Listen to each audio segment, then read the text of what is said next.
Audio Jungle.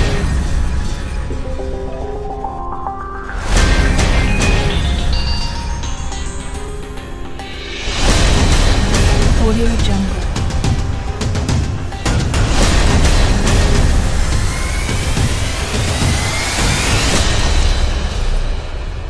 Audio Jungle.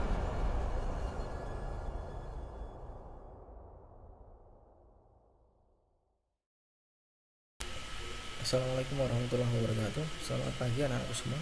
Semoga selalu dalam keadaan sehat dan selalu bahagia. Jangan lupa untuk selalu berkreasi dan berkarya dan selalu kreatif. Baik, untuk pagi hari ini kita akan mencoba untuk merakit komputer. Ya, kita kenalkan dulu apa yang kita rakit nanti. Yang pertama ada casing untuk tempat hardware nantinya.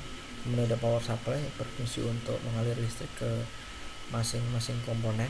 Ada mainboard atau motherboard, kemudian ada prosesor sering disebut juga dengan otak komputer karena ini komponen yang utama. Kemudian ada random access memory atau RAM, VGA card atau video card, ada hard disk ini ada 2 SSD yang mempunyai performa yang sangat tepat, dan yang selanjutnya adalah CD-ROM atau optical disk drive. Baik, kita mulai untuk perakitan. Yang pertama, rebahkan casingnya ya, jadi nanti ditaruh di meja, direbahkan dengan posisi di seperti ini ya, posisinya ada di atas. Kemudian selanjutnya kita pasang power supply di sini. Kita pasang bentuknya seperti ini ya, power supply kita sesuaikan pemasangannya menjadi seperti ini ya. Kabelnya posisinya ada di dalam dan kipas dari power supply ada di luar. Kemudian ini dibaut ya, pastikan power supply ini dipasang dengan kencang karena posisinya pemasangan hanya di sini, ada 4 baut ini, jangan sampai lepas, jadi harus benar-benar kencang. Kemudian selanjutnya adalah beralih ke mainboard, letakkan dalam posisi rebahan, jadi posisi mainboardnya itu direbahkan. Kemudian yang pertama adalah nanti kita akan pasang prosesor, jadi ininya dilepas dulu, dibuka, kemudian kuncinya juga ya kan? Kemudian selanjutnya pasang prosesor ya, seperti ini nanti bentuknya ya kan, disesuaikan ini portnya atau slot dari prosesor, ini prosesornya ya. Kemudian prosesor ini untuk pemasangannya itu ada tanda emas segitiga ini ya, segitiga ini nanti disesuaikan yang ada di sini ya. Setelah dipasang, disesuaikan, kemudian tutup ini prosesor ditutup, kemudian dikunci menggunakan ini, jadi tutupnya ini kuncinya. Setelah itu ini dikunci ya kan, tuasnya di soketnya, jadi supaya tidak lepas, nggak boleh lepas ya tutupnya. Setelah prosesor terpasang, kemudian dilanjutkan pemasangan thermal grease. Thermal grease ini berfungsi untuk mengalirkan panas dari prosesor ke heatsink fan. Nah ini sedikit aja karena ketika nanti ditekan dengan heatsink akan secara otomatis merata.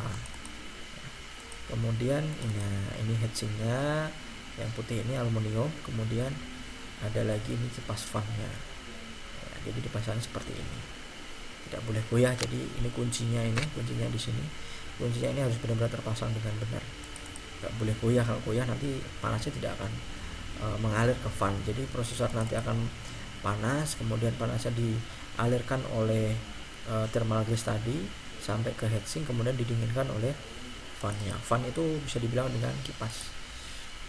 Nah, kipas ini supaya bisa nyala ini harus terpasang di sini, di slotnya, supaya bisa berputar. Kalau tidak terpasang nanti tidak bisa berputar.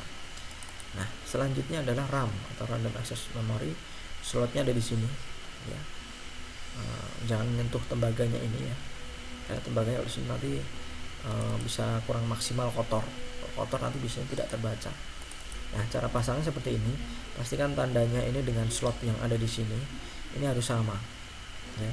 Nanti beda RAM beda slot ya, tergantung nanti ketika beli mainboard, beli RAM harus disesuaikan, jangan sampai nanti modulnya berbeda.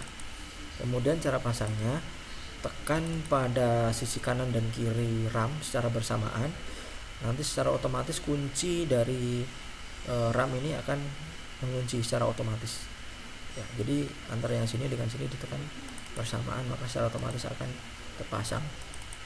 Kemudian pasang mainboard sesuai dengan lubang di casingnya. Yang terpasang harus benar-benar terpasang dengan kencang dan baik. Biasanya di bawahnya nanti ditaruh spon atau busa yang lembut. Kemudian kalau sudah terpasang jadi seperti ini, harus kencang, harus sesuai. Setelah mainboard kita akan memasang floppy drive. Ini floppy drive untuk sekarang sudah tidak ada ya, jarang ya, karena medianya menggunakan disket. Disket sekarang sudah jarang ya jual, jarang dipakai karena udah ada DVD. Apalagi sekarang DVD juga udah jarang, sekarang sudah menggunakan flash disk. Kemudian pemasangan hard disk. Hard disk nanti dipasang di sini. Caranya seperti ini. Dipasang seperti ini bautnya, pasang kanan kiri ya kan. Setelah dipasang kanan kiri, dibaut kencang, nggak boleh kendor ya, kalau kendor nanti jatuh, hadisnya tidak akan bisa terbaca. Masukkan si DVD drive di drive bay. Drive bay itu tempatnya, ini tempatnya. Kalau udah terpasang jadi seperti ini. Nih terpasang jadi seperti ini. Ini floppy drive yang tadi kita pasang dari dalam. Mengapa kalau DVD dari luar? Karena slotnya nggak akan bisa pas kalau misalnya diambil dari dalam.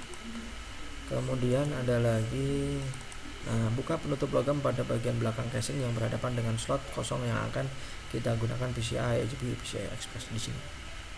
Ya, ini harus kita lepas untuk pemasangan yang lain. Ini jadi. Ini itu.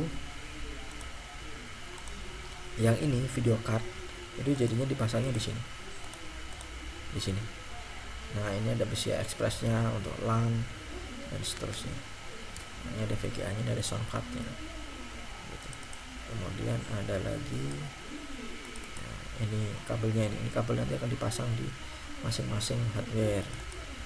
Caranya disesuaikan. Ini ada 3 pin ya kan, dengan power casing di mainboard pada beberapa komputer tertentu pas mengambil daya dari PSU. Kemudian ini 20 ATX 20 ada 24 pin dipasang di ini. Ini biasanya power dari mainboard larinya dari sini semuanya. Kemudian ada lagi ini 4 pin ATX 12 volt di sini, pasang di sini. Kemudian ada lagi ini kabel patah dari optical drive atau CD-ROM. Ini nanti ujung satunya dipasang di CD-ROM juga. Di CD-ROM ini ada 2, yang satu ATA tadi, yang satunya kabel power di sini. Kabel powernya di sini. Ini kabel power dari CD-ROM power supply, yang ini kabel dari mainboard. Kemudian ini untuk floppy drive-nya. Dari CD-ROM pasang sini. Kemudian ada lagi kabel floppy drive ke mainboard. Jadi semuanya ada 2 ya kabel yang terpasang ya, kabel floppy drive, kabel data sama kabel power. Kemudian sama juga dengan floppy drive, ini juga dipasang sama, ini ada ujungnya. Kemudian ini kabel ATA. Ini kabel ATA ini nggak boleh terbalik nih. Kabel ATA ini kabel yang untuk hard disk. Ujungnya ini ke mainboard, ujungnya nanti ke hard disk. Ini ke sini. Ini nanti ada kabel power juga yang dari power supply. Yang dari power supply nanti ditaruh sini. Ya, ditaruh sini. Yang ini taruh sini. Kemudian ada lagi sudah selesai. Kalau sudah selesai ditutup. Ya. Sudah selesai ditutup, kemudian kita coba untuk mendeteksi hardware yang terpasang di dalam komputer sudah terdeteksi apa belum. Kalau sudah terdeteksi, nanti kita bisa langsung install sistem operasi. Caranya untuk mendeteksi hardware sudah terpasang apa belum itu di BIOS. Jadi komputer dinyalakan, maka otomatis nanti masuk ke BIOS, kita cek satu-satu bahwa itu nanti masuk ke sudah terpasang apa belum. Begitu, demikian, terima kasih video untuk pagi hari ini, semoga bermanfaat. Silahkan dipelajari, jangan lupa bahagia dan selalu kreatif. Terima kasih. Wassalamualaikum warahmatullahi wabarakatuh.